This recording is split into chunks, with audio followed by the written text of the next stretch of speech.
ప్రేమ ఇంత శాశ్వతమా,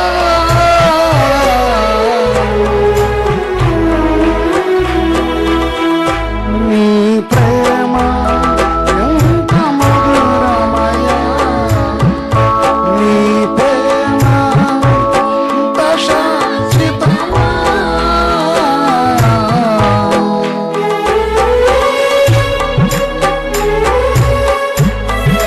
కుండలు పెగిలించే నీ ప్రేమ మధురమయా,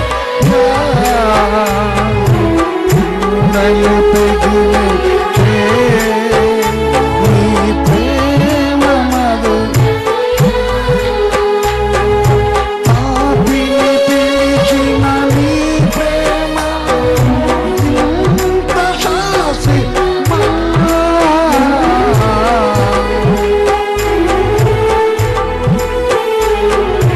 పాపిని పిలిచిన నీ ప్రేమ ఇంత శాశ్వతమా.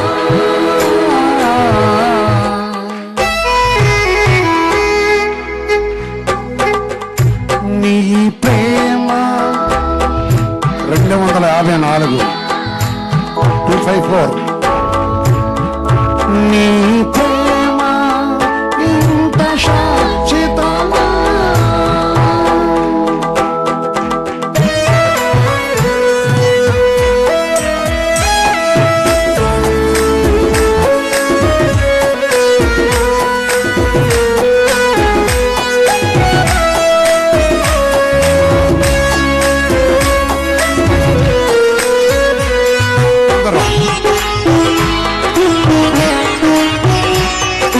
ఆయన ప్రేమ శాశ్వతమైనది, ఆయన ప్రేమ శాశ్వత నిలిచినది.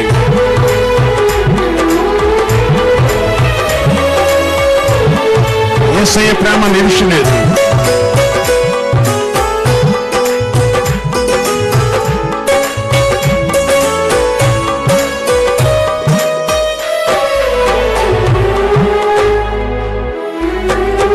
మేఘము నుండి దిగి వచ్చి అగ్నిజ్వాలలో నడిపించావు,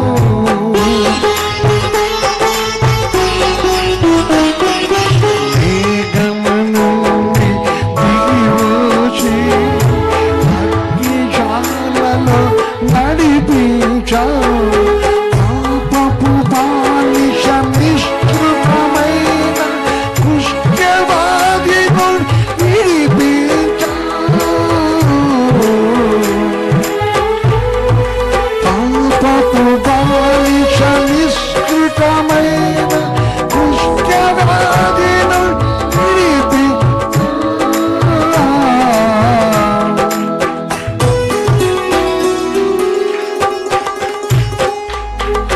నీ ప్రేమ అందరూ నీ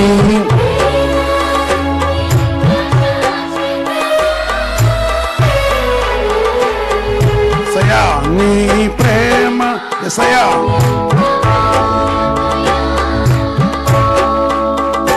నీ ప్రేమ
చెల్లిస్తున్నాం. మీరు పరిశుద్ధులు పరిశుద్ధులు పరిశుద్ధులు కదా. మీ మహాకృపను బట్టి ప్రభు మీరు మమ్మల్ని ప్రేమించి నీ కటాక్షము దయచేసి మీ కరుణా కటాక్షం మా వెడలు చూపి నీ కటాక్షం ద్వారా ప్రభు ఈ కుటుంబ ప్రాంతంలో పాల్గొన్నట్టుకు నాకు మాకు జరుపుకుందరాలే. మీరు మాతో ఉండి నీ వాకుతో మాతో ముచ్చరించి కరుణించమని యేసుక్రీస్తునామమున ప్రార్థించి వరకొస్తున్నాం తండ్రి. ఆమేన్.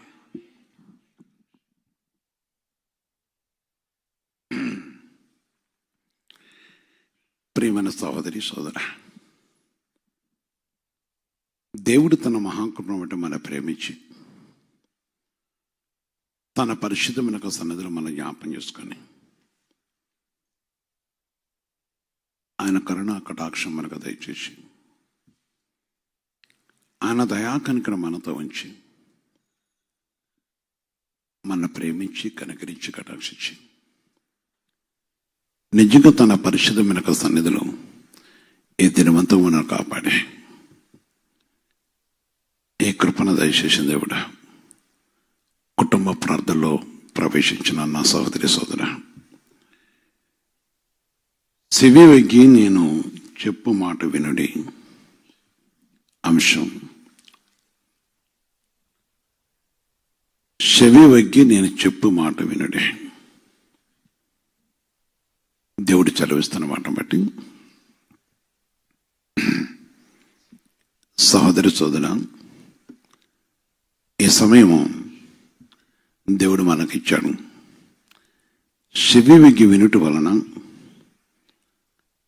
దేవుడు సెలవిచ్చే మాట మనం వినటం వల్ల ఏం జరుగుతుంది? యెషయా గ్రంథము 48వ అధ్యాయము 23వ వచనం.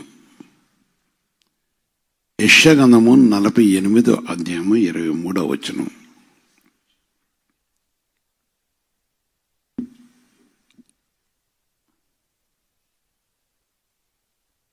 ఇరవై 28వ అధ్యాయం 23వ వచనం.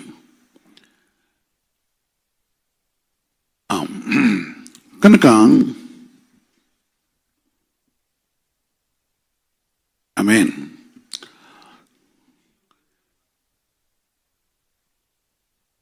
చెవి యొగ్గి నా మాట వినడి. 28, 23. నా మాట వినుడి, ఆలకించే నేను పలుకునేది వినుడి. నా మాట వినుడి, ఆలకించి నేను పలుకునేది వినుడి. కనుక దేవుని మాట వినుట, ఆయన మాట వినినప్పుడు జరుగుతున్న విషయం, దేవుడు తన పరిశుద్ధ నామమును బట్టి మన సెలవిస్తున్న మాట బట్టి దేవుని మాట వినుట, దానికి ఇంత చాలా విషయాలు ఉంటాయి. కానీ ఇక్కడ మన వాక్యంలో చూస్తున్నప్పుడు ఈ దినము చెవియుకి నేను చెప్పినది నేను చెప్పు మాట వినుడి. అందుకని దేవుడు చెప్పే మాట ఈ సమయంలో వినుటకు చాలామంది కూడా ప్రభు సన్నిధికి వస్తారు, లేక లైవ్ ప్రోగ్రాం కూడా పాల్గొంటూ ఉంటారు. కానీ చెవియుకి వినకపోవటం వలన దాన్ని విచారణ చేయరు. వారు చెవియుకి వినుట వలన దేవుడు కలగజేసిన విషయం, దేవుడు కలగజేసుకున్న ప్రతి విషయాన్ని మనం చూస్తున్నాం. ప్రభు పరిశుద్ధమైన నామమును బట్టి చూస్తున్నాం. సహోదరి సహోదర,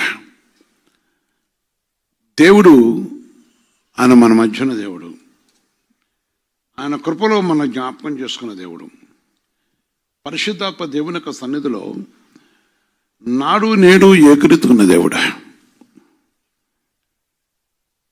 నేడు మనం ఆయన పాదాల దగ్గర ఉన్నాం. చెవికి నా మాట వినుడి, ఆలకించి నేను పలుకున్నది వినుడి. కనుక దేవుడు పలికే మాట మనం వినటమా, దేవుని మాటకు మనం లోబడటం వల్ల విని ఆలకించటము, అనుసరించటము. ద్వితీయోపదేశకాండము 4వ అధ్యాయము 1వ వచనం 2వ వచనం చూస్తే వినే విషయం గురించి చెప్తున్నాడు అక్కడ. కాబట్టి ఇశ్రాయేలులారా మీరు బ్రతికి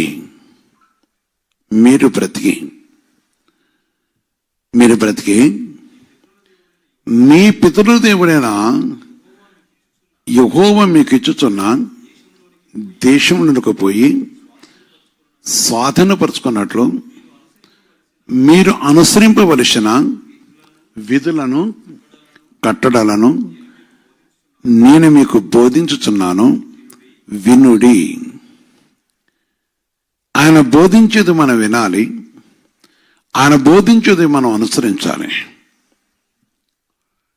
ఆయన బోధించే విషయాన్ని మనం తప్పకుండా వినవలసిన బాధ్యత మనకున్నది. పరిశుద్ధ దేవుడు సెలవిస్తున్న మాట బట్టి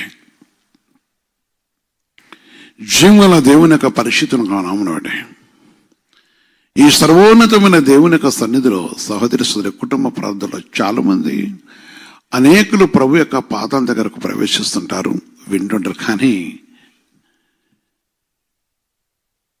అక్కడ చెప్తున్నాడు 2వ వచనం ఏం చెప్తున్నాడంటే, మీ దేవుడిని యెహోవా ఇచ్చిన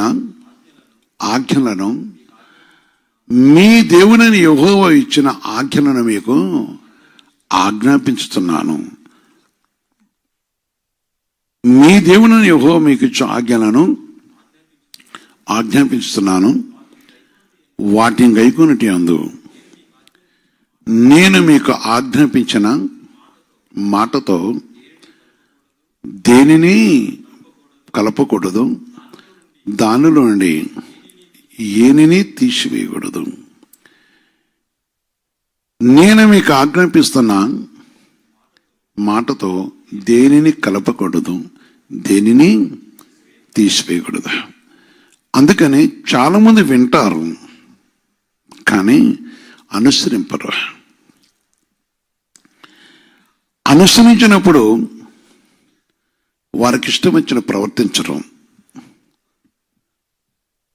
అందుకనే దేవుని యొక్క నిబంధన వాక్యమును గ్రహించుటకు ఆయన కృప కావాలి.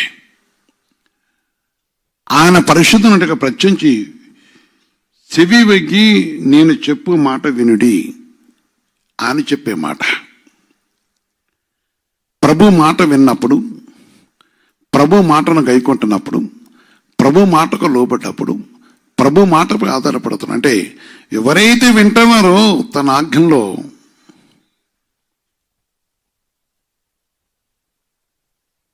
ఎవరైతే వింటారో తన ఆజ్ఞను గైకొంటూ ఉంటారు.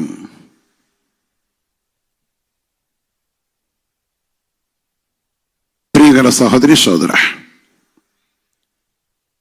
ఆలోచించండి. దేవుని మాటని గైకొనడం అనేది చాలా ప్రాముఖ్యమైనది. ఆయన పరిశుద్ధమైన నామము ఘనమైనది. ఈ కుటుంబ ప్రార్థనలో పాల్గొన్న నా ప్రియ సహోదరి సోదర, ఈ కుటుంబ ప్రార్థనలో పాల్గొన్న నా ప్రియమైన సహోదరి సోదర, పరిశుద్ధ దేవుడు చదివించే ప్రతి మాటను కూడా మనం గ్రహించి జీవగల దేవుని యొక్క ఉద్దేశం మనం గ్రహించి ఈ సర్వోన్నతమైన దేవుని యొక్క ఉద్దేశం మనం గ్రహించినప్పుడు ఆయన కృపతో మన దీవించి కటాక్షించేవాడు. ఆయన కరుణమూర్తి, ఆయన ప్రేమ కరుణ కటాక్షం గొప్పది. దేవుడు తన కృపను అనుగ్రహించి దేవుడు తన కటాక్షను బట్టి అనుసరించడం. అందుకని అంటున్నాడు యోబు గ్రంథము 34:10 నుంచి చూస్తే 12 వరకు కూడా దేవుని వాక్యం చేస్తుంది. యోబు గ్రంథము 34:10 చూస్తే, విజ్ఞానం గల మనుషులారా, జ్ఞానము అన్ని విషయాలు పాండిత్యత కలిగిన వారు, విజ్ఞానం గల మనుషులారా నా మాట ఆలకించుడి. దేవుడు అన్యాయం చేయట అసంభవం. దేవుడు అన్యాయం చేయట అసంభవం. విజ్ఞానం గల మనసురారా, దేవుడు అన్యాయం చేయట అసంభవం, సర్వశక్తుడు దుష్కార్యం చేయట అసంభవం. సర్వశక్తుడు దుష్కార్యం చేయట అసంభవం.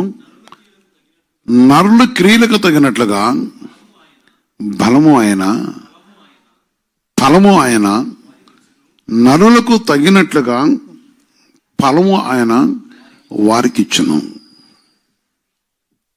ఆలోచించండి. ఆయన ఎవరే క్రియతో ఉన్నారో వాక్యం వింటున్నావు. ఇక్కడ ఒక విషయం ఏంటంటే, వినటం ఒక ఎత్తు, విని దాన్ని అనుసరించేవారు గొప్పవాళ్ళు. విన్నప్పుడు దావీదు మహారాజు సుబుద్ధి గలవాడని పేరు పెట్టబడ్డది. కారణం ఏంటంటే అనుసరించాడు. దానిలాంటి భక్తులు సుబుద్ధి గలవాడని పేరు పడ్డారు. ఇక్కడ చూస్తున్నప్పుడు వాక్యలో చాలా మంది వాక్యం అంటారు, వారి హద్దు ఆపు అంటే క్రమము లేని పద్ధతిలో జీవిస్తుంటారు. వాక్యానికి లోబడరు, వాక్యానికి ఐకొనలేరు, వాక్యాన్ని అనుసరింపలేరు. వినే ప్రతి మనిషి కూడా చెవియొగ్గి నేను చెప్పు మాట వినుడి. వినే ప్రతి వారు కూడా అనుసరించడం కావాలి.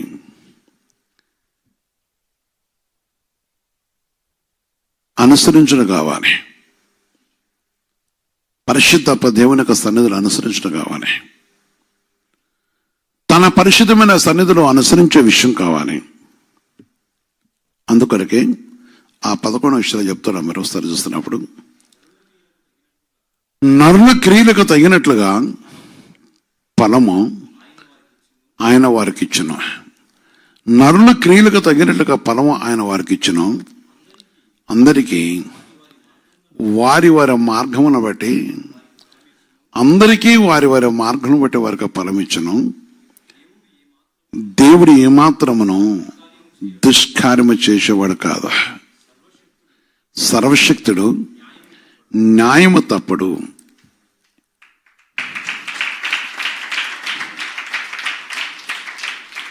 న్యాయము తప్పడు.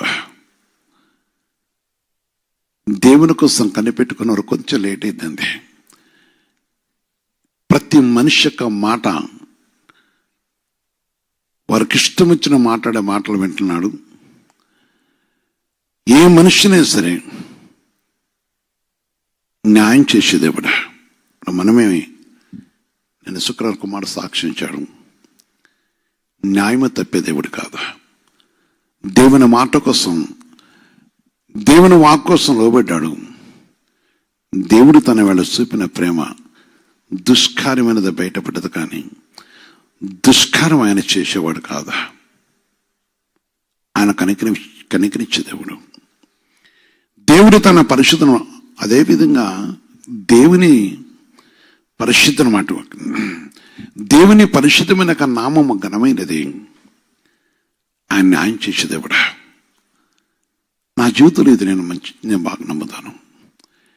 ఎన్నో ప్రయత్నము, ఎన్నో విషయాలు, ఎన్నో విశ్వ ప్రయత్నాలు, అనేక రకాలుగా ఎన్నో విషయాలు ఈ సేవని లేక నన్ను అనేక స్థలాలు పిలిచిన వారు, పీడించిన వారు ఉన్నారు. కొన్ని ప్రాంతాలు, కొన్ని పరిస్థితులు. దుష్కర్మ చేసే ప్రతి వారి విషయం వేరు. ఆయన దుష్కర్మ చేయడం,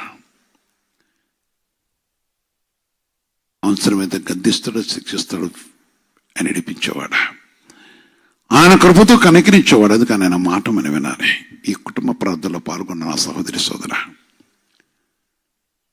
ఈ కుటుంబ ప్రార్థనలో పాల్గొన్న ప్రియమైన సహోదరి సోదర, వినటమే కాదు, అనుసరించి నేర్చుకో. తన పరిశుద్ధ మాటకులప్పుడు కొన్ని జీవితాలకి అనుసరించడం అనేది అసహ్యము. వింటారు, అవసరమైతే బోధిస్తారు, అంగీకరించరు, అనుసరించలేరు. ఈరోజు నీ కుటుంబ పరిస్థితి ఏ విధంగా ఉన్నది? వ్యక్తిగతంగా నీ జీవితం ఏ విధంగా ఉంది? ఆయన చూస్తున్న దేవుడు. దేవుని కోసం నిరీక్షణ కొందరు భక్తులు చూశాను. నా జీవితంలో కొన్ని విషయాలు చూస్తున్నాను. దేవుడు న్యాయం చేసే దేవుడు. ఒక ఉన్నతమైన స్థితిలో ఉన్న, అంటే గొప్ప దైవజనుడు స్వార్థం, అతి చిన్న వయసులో దేవుని విషయంలో తను నిరీక్షించినప్పుడు, తను జరుగుతున్న విషయాన్ని చూసినప్పుడు చాలా ఆందోళనతో దేవుడు ఉన్నాడా అన్న ఆలోచన వచ్చింది. కానీ అన్నాడు, ఆయన ఏమన్నాడంటే, నాలాంటి యవనులు అనేకులు ప్రభు కోసం నిలబడట కోసం ఈ సమయము దేవుని న్యాయం తీరుస్తున్నాడు అన్నాడు ఆయన. యేసుక్రీస్తు నామమున కలుగుగాక.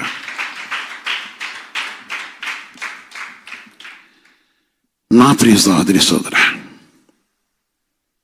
చెవికి నేను చెప్పే మాట వినటమే కదా అనుసరించు. పరిశుద్ధాత్మ దేవుని యొక్క మాటను బట్టి, ఎందుకంటే నేను ఉపదేశం చేసేవాడు, ఉపదేశం చెప్పేటప్పుడు వినాలి, అనుసరించాలి. దుష్కార్యం ఆయన చేయడు. జ్ఞానులు చాలా ఆలోచిస్తుంటారు. కొన్నిసార్లు నాతో అందరూ అన్నారు, కానీ ఈ అటు ఇటుగానే విద్య గల వారు ఉంటారు, పాండితత్వం కలిగిన వారు అన్నారు, లేక ఇంకా చెప్పాలంటే పరిపూర్ణమైన విధానం కలిగిన వారు అనరు, ఆత్మానుసారంగా జీవించారు అనరు. ఆకును చూసి, రాలిపడిన ఆకు చూసి ఉలిక్కిపడేవారు కొందరు ఉంటుంటారు. కొంచెం ధరిస్తే ప్రపంచం అంతా తెలుసును అనుకునేవారు కొందరు ఉంటారు. ఎవరినో ముందు చూసి వీరికి వీరు గొప్పవాళ్ళు చెప్పుకున్నాడు కొందరు ఉంటారు. వారు అంటుంటారు, ఎప్పుడు న్యాయం చేసే దేవుడు ఆయన ఎప్పుడో చేస్తున్నాం. బైబిల్ తెరిచి దేవుని న్యాయం చేస్తారా? ఆలోచించండి. ఎప్పుడు మనం తొందరపడకూడదు. దేవుడు మనకు న్యాయం చేసేవాడు, దేవుడు మనకు కరుణించేవాడు, దేవుడు మనకు కటాక్షించేవాడు. దయచేసి ధనమే మనకు న్యాయం చేస్తుంది అనేది చాలా తప్పు. మన విద్య మనకు న్యాయం చేస్తుంది అనుకుంటే చాలా తప్పు. మన బలగమే మనకు న్యాయం చెప్పేది అనుకోదే చాలా తప్పు. దేవుని యొక్క పరిశుద్ధమైన మాటపై ఆధారపడినప్పుడు చాలా ఆశ్చర్యం ఇస్తారు. నేను మన విషయం విన్న తర్వాత నా జీవితంలో జరిగిన కొన్ని సంఘటనలను, ఆ విషయం విన్నప్పుడు న్యాయకర్త ఆయన తప్పక న్యాయం చేసేవాడని నా అంతరాత్మతో నా ఆత్మ నాకు పరిశుద్ధ ప్రబోధిస్తుంటూ వింటూ నేను దేవుని మహిమపరిచాను. నా ప్రియ సహోదరి సోదర, దేవుడు కరుణమూర్తి. ఆయన పరిశుద్ధమైన మాట ఉన్నతమైనది. కావచ్చు మనుషులకు ఎన్నో అనేకమైన లోక సంబంధ కుయుక్తుల వాక్యాన్ని ఆధారం చేసుకుంటూ అనేక కుయుక్తులను, మోసాలు, అక్రమం చేస్తుండొచ్చు, ఇంకా అనేకలు మోసపరచవచ్చు. కానీ నాలాంటి వారిని, లేక ప్రభు కోసం కనిపెట్టుకునే వారిని, పరిశుద్ధాత్మ దేవుని యొక్క న్యాయం కోసం ఆశపడుతున్న వారిని ఆయన దుష్కర్మ చేసేవాడు కాడు కాడు కాడు. ఆమేన్.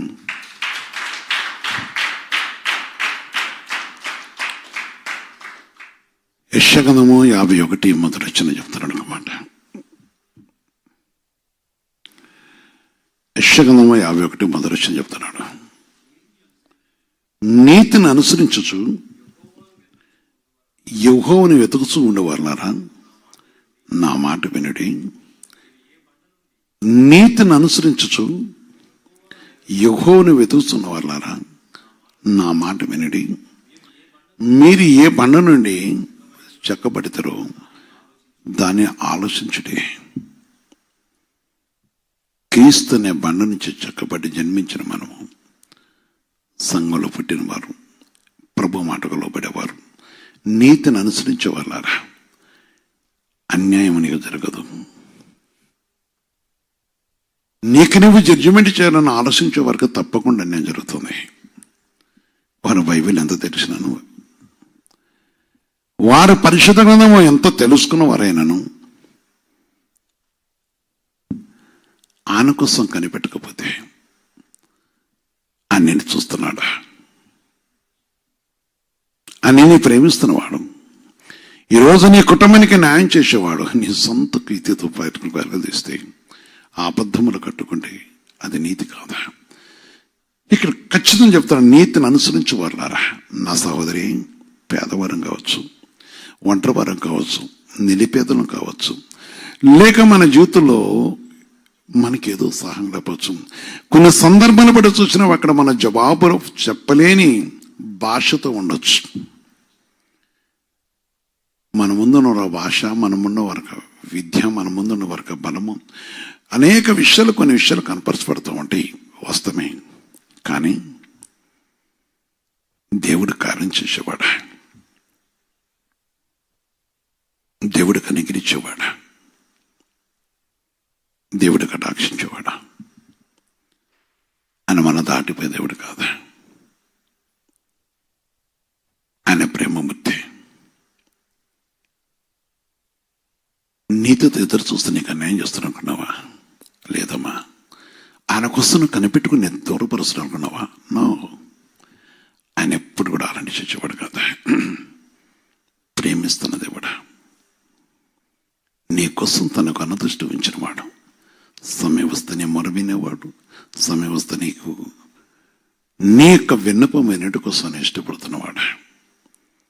నీతిని అనుసరించి నేర్చుకోవాలి. ఎన్నో అబద్ధములతో కొందరు వారు చేస్తున్న వారి అబద్ధములను, వారి యొక్క విధానములను, వారి ప్రవర్తనను ఎవరు చూడట్లేదు, ఎవరు ఖండించట్లేదు, అది కొనసాగుతుంది కదా అనుకుంటూ వారు ఆనందించవచ్చు.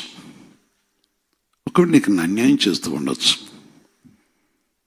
నిన్ను చూస్తున్న దేవుడా, నిన్ను ప్రేమిస్తున్న దేవుడా, తప్పక న్యాయం చేసేవాడు, నీ కుటుంబాన్ని విడిపించేవాడు.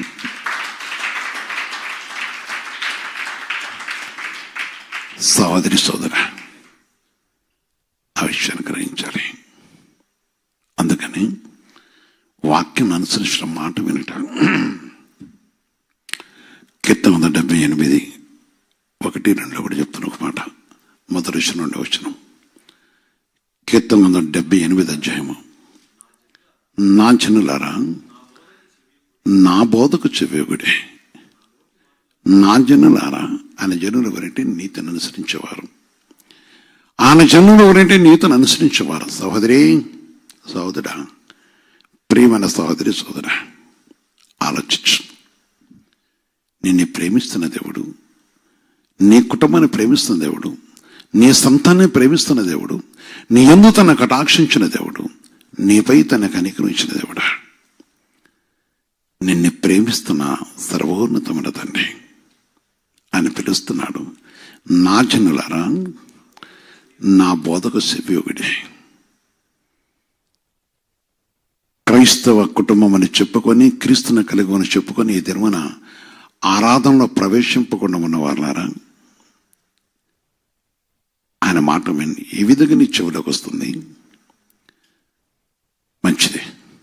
ఈరోజు దేవుడు చెప్తున్నమాట, నా జనులారా, నా బోధకు చెవియొగ్గుడి, నా నోటి మాటలకు చెవియొగ్గుడి. నేను నోటి తెరిచి ఉపమానం చెప్పేదను, పూర్వకాలపు గూఢవాక్యములను నేను తెలియచెప్పేదను. వింటే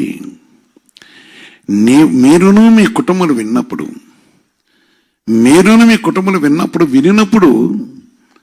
ఆయన బోధిస్తాడు, గూఢవాక్యములు తెలియపరుస్తాడు, మరుగైన విషయాలు తెలియపరుస్తాడు. ఆయన మరుగైన విషయాలు 8:33 చెప్తున్నమాట. గూఢవాక్యములు తెలియపరిచే దేవుడు, ఆయన పరిశుద్ధమైన కనాంటి కరుణించే దేవుడు. నాకు మొరపెట్టము, నేను నీకు ఉత్తరం ఇచ్చేదను, నీవు గ్రహింపలేని గొప్ప సంగతులను, గూఢమైన సంగతులను నీకు తెలియచేయదను. ఆమేన్.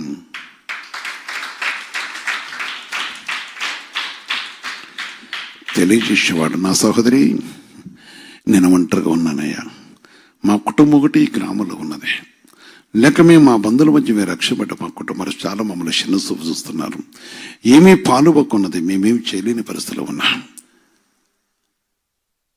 ఓ సహోదరుడు నాతో ఫోన్ చేసి నిన్న దినమని చెప్తూ ఉన్నాడు, భరించలేకపోతున్నాను. అతను మోసపోయిన వాడే, చాలా మోసం చేశారు ఆయన్ని. కానీ వారే అతన్ని భయంకరమైన మాటలతో కుటుంబాన్ని దూషిస్తుంటే, వారి మీద పడి వారి మీద వేచిపాడుతూ ఉంటే నాకు ఫోన్ చేసినప్పుడు, దేవుడు మన మధ్య ఉన్నాడంటే ఆ మాట కోసమే బ్రతుకుతున్నామయ్యా. ఆయన చూస్తున్న దేవుడు, తప్పక చూసేవాడు. ఆయన నాతో చెప్తున్న ఒక మాట, ఒక నమ్మకంగా ఒక వ్యక్తి విషయంలో వారి విషయం మనీ కట్టినప్పుడు జరిగిన విషయం, వారు సమయం వచ్చిన తప్పించుకుని పోయిన వర్షం చేసినప్పుడు ₹1,00,000 లాస్కి తన విషయాల్లో విడిపించుకున్నాడు. ఇంకా చెప్పానంటే కొన్ని విషయాలు ఒక భయంకర స్థితిలో ఇదంతా చూస్తున్నప్పుడు నాతో కొందరు చెప్తుంటారు. ఓ సహోదరి నాతో మాట్లాడుతూ ఉన్నది, అరే భార్య భర్తల నుంచని మనిషి జనం ఎత్తున ఎవరు బతుకరయ్యా అన్నాయన. నాతో మాట్లాడుతుండగా అప్పుడు అంటే వాళ్ళు ఎంత బాధతో ఉంటారన్నమాట అని క్షమించాలేసేనన్నా.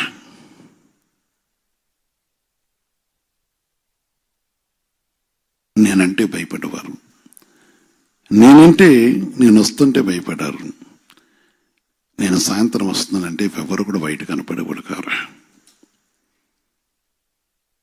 నేను వచ్చేటప్పుడు నా నడక చూసే భయపడేవారు. ఈరోజు నన్ను వెదురుగా పెట్టి నా భార్యను కానీ నా కుటుంబాన్ని కానీ వారు చూస్తున్న దూషపు మాటలు వింటున్నప్పుడు ఏ మనుషుడు బ్రతకటం అనవసరమే అన్న నాతో. అప్పుడు నేను చెప్పాను, దేవుని మాట గురి చేసినప్పుడు అందుకే బ్రతుకున్నాను, దేవుడు తప్పక న్యాయం చేస్తాడని. సహోదరి సోదరు, అలాంటి వాళ్ళు ఎన్నో జీవితాలను చూశాను. దేవుడు న్యాయం చేసిన వాడు. నోరుందని మనిషి మాట్లాడినంత మాత్రం కాదు, వారికి ఇష్టం వచ్చిన విషయాలు పంచుకున్నంత కాదు, వారికి ఇష్టం వచ్చిన విషయాలు పంచుకుంటారు, తీర్పు తప్పదు. అందుకే మనం వేచి చూడాలి. అందుకే అన్నాడు కదా, గొడవైన సంగతులు మనకు బోధిస్తాడు. ఆ టైంలో మనం ఆయన కోసం కనిపెట్టుకోండి. వినుటకు ఇష్టపడుతున్నప్పుడు సివియుకేంటి సామెతల 8వ అధ్యాయంలో 32 నుంచి 34 వరకు చూస్తే వాక్యం వస్తుంది. కావున పిల్లలారా నా మాట ఆలకించుడి, నా మాట ఆలకించుడి, ఆలోచించు. కావున పిల్లలారా నా మాట ఆలకించుడి, నా మార్గమును అనుసరించేవారు ధన్యులు, నా మార్గం అనుసరించేవారు ధన్యులు. ఉపదేశము నిరాకరింపక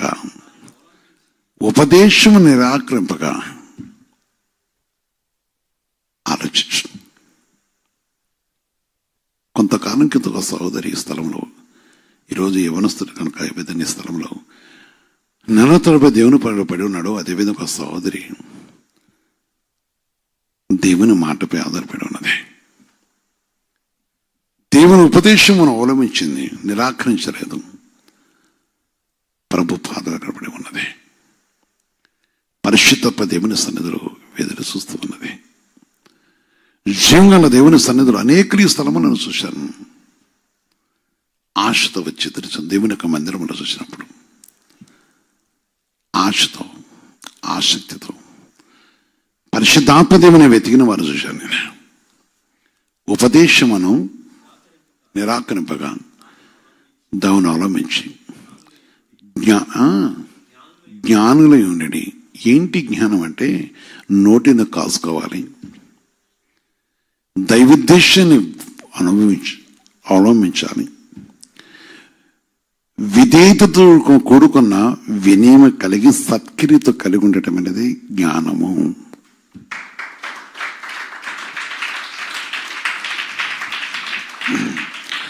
ఆలోచించు. సమయం రాగానే కుక్క గనక వాంతి చేసి తిన్నట్లుగా కాదు. జ్ఞానం కావాలి, జ్ఞానం కావాలి. పరిశుద్ధ దేవుని విషయంలో జ్ఞానం కావాలి. ఇక్కడ నేను సెలవిస్తున్నాను, అవలంబించడి, నిరాకరింపక అవలంబించి జ్ఞానులై ఉండి అనుదినము నా గడప యొద్ద కనిపెట్టుకొని నా ద్వారమందరి యొద్ద కాచుకొని నా ఉపదేశం వినువారు ధన్యులు, ధన్యులు, ధన్యులు. ఎవ్రీ డే ఎర్లీ మన దేవుడు ఆయన పరిశుద్ధను బట్టి 5 గంటలు కాగానే ఆయన పరిశుద్ధనదిలో 5:10 స్టార్ట్ అవుతుంది, 5:20 వాక్యం స్టార్ట్ అవుతుంది. ఆయన పరిశుద్ధనంలో మనం కలుసుకోవడానికి దేవుడు మాట్లాడుతున్నాడు.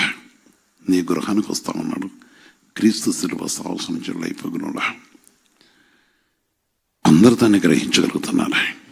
అదేవిధంగా చాలామంది తన గవిని యొద్ద మందిరము దగ్గర ప్రవేశించి అనేకులు తన పరిశుద్ధ మందిరంలో గవిని దగ్గర పరిగెత్తుకొచ్చి వాక్యమని వింటూ అనుసరిస్తున్నారు. ఈరోజు వినడం నేర్చుకోవాలి, విని అనుసరించాలి. దేవుని మందిరంలో చాలా దినం నుంచి ఉండేవాడు ఉన్నారు, కానీ అనుసరింపబట్ట వలన వారి బ్రతుకులో సాక్ష్యం లేదు, వారి క్రియల్లో సాక్ష్యం లేదు. వారిని చూసిన వారు నాతో నేను ఒక వృద్ధురాలు అంటుంది, ఒక పెద్ద మనిషి అంటుంది, ఏం బ్రతుకు అయింది అన్నది ఒకరి గురించి. వాళ్ళు ఏం మనుషులు? అవునా, కారణం ఏంటంటే అనుసరింపలేని వాడి జీవితం అలాంటిది. అనేక దినం కొందరు నాతో అంటుంటారు, ఓ సహోదరి నాతో మాట్లాడుతూ అంటే వాక్యం చెప్పుతున్నారు, వాక్యం వింటున్నారు, ప్రార్థన చేస్తున్నారు, వారి నోటికి వద్దు లేదా? అంత దుర్వాసన, ప్రాణములను త్యాగం చేయాలేమో. ఈ మధ్య కాలంలో వచ్చిన మేమే దేవుని యొక్క వాక్యం గురించి భయపడుతున్నాం కదా. ఎవరో ఏంటో నాకు తెలియదు, కానీ నాతో మాట్లాడుతూ ఉంది. నేను కూడా ఏం మాట్లాడేది, ఉపదేశమును.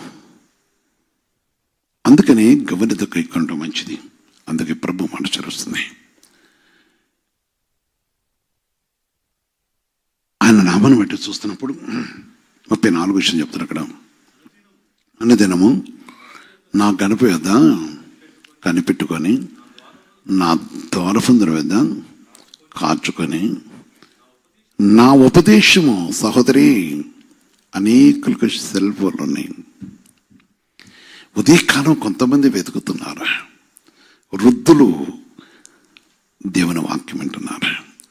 వారి వారి పరిస్థితిని బట్టి ఇక్కడ ఉన్న వాళ్ళకు పోలు చూస్తూ వాక్యం వింటున్నారు. వృద్ధులు, చాలా బలహీనలు, అనేకులు కురకలు కొడుతూ దేవుడు మేలును మరిచేవారు, ఉదయకాలం దేవుని వెతకని వారు. దేవుడు చదివిస్తున్నాడు.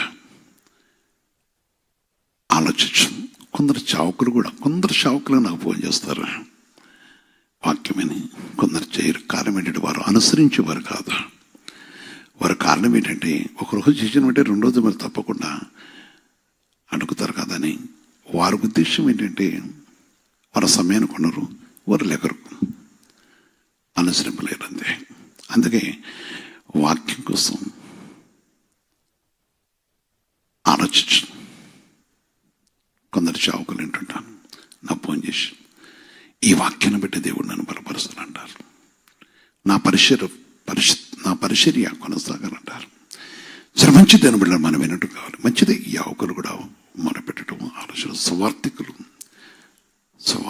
యవనస్తులు నన్ను అడుగుతుంటారు, ఈ వాక్యాన్ని బట్టి మీ రోజు మేము సాక్ష్యం చెప్పాలి. కొందరు యవనస్తులు నాకు మేము చేస్తున్న వ్యాపారాల దగ్గర మాకు కొన్ని కావాలి అంటున్నారు. ఆశ. దేవుడు చూస్తున్నాడు. ధనము ధనము ధనము శాశ్వత శాశ్వతం కానిది, శాశ్వతమైన నిత్యరాజ్యం. ఆయన మాటను అంగీకరించిన వారు శాశ్వతమైన వారు. మేన్ అందుకని యేసుప్రభు ఒక మాట చెప్పాడు. మార్కు సువార్త 7:14 చెప్తున్నాడంటే, మార్కు సువార్త 7:14 చూస్తున్నప్పుడు పరిశుద్ధాత్మ చదివిస్తుంది. సహోదరి సోదర, అప్పుడైనా జన సమూహమును మరలా తన యొద్దకు పిలిచి, మీరందరూ నా మాట విని గ్రహించుడి. వినటమే కాదు, గ్రహించాలి. కొందరు చాస్తాలు వింటుంటారు, గ్రహించరు కనుక ఫాలోయింగ్ ఉండదు, అనుసరణ ఉండదు. చెవియొగ్గిన అందుకు నేను చెప్పు మాటను బోధన వినుడి అన్నాడు ఆయన. ఈరోజు గ్రహించాలి, ప్రభు మాటను గ్రహించాలి, పరిశుద్ధ దేవుని యొక్క మాటను గ్రహించాలి. నా బోధన గ్రహించుడి. లోకం బోధ కాదు, కల్పన బోధ కాదు. ఎవరో ఏదో వార్తలు తీసుకొచ్చి లోకల్ వార్తలు చెప్తే చాలా శ్రద్ధగా వింటుంటారు కదా, అది కాదమ్మా. ఆయన బోధన గ్రహించు. ఆయన పరిశుద్ధుల మాటకు లోబడదాం. ఆయన పరిశుద్ధుల మాట ఎందుకు లక్ష్యం ఉంచుదాం. నాడు నేడు ఎగిరెతుకున్న దేవుడా, సింగల దేవుడా, గ్రహిస్తావా? యేసయ్య మాటను గ్రహిస్తావా? యేసయ్య నీతోనే మాట్లాడుతున్నాడు. నీతోనూ నీ కుటుంబంతోనూ, నీతోనూ నీ కుటుంబంతోనూ నీకు మేలు చేయటం కోసం, విడుదల పెట్టడం కోసం, సమాధాన కలగజేయటం కోసం, నీకు కార్యం చేయటం కోసం ఆయన పరిశుద్ధమైన బాహుసాచి నేను ఖండిస్తున్న దేవుడా. మనిషికి వినియమం చాలా అవసరమైనది.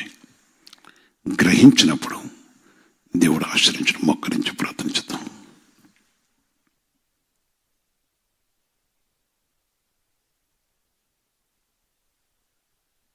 ప్రియమైన సహోదరి సోదర,